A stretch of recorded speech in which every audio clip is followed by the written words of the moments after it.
So think about it. In banking, you deposit money in the bank, and the bank lends it, but then that person can deposit it in their bank, and then their bank can lend it, and you end up with what's called fractional reserve accounting, where according to the amount of reserves the bank has to maintain, and let's say it's 10%, then they can lend 90% of the money. And actually what ends up happening is, it's a very simple calculation, based on the reserves divided into 100, the commercial banks can actually turn money into 10 times its amount. They actually, although central banks can print money, commercial banks can actually create money out of nothing.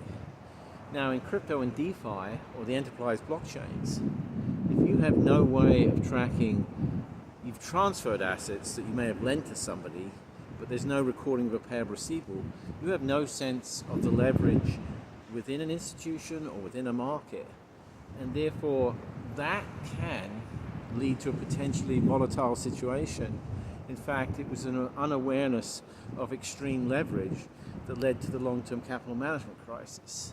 So in some ways, the crypto DeFi world is replicating the bad habits of TradFi. And this is something you really want to need to consider.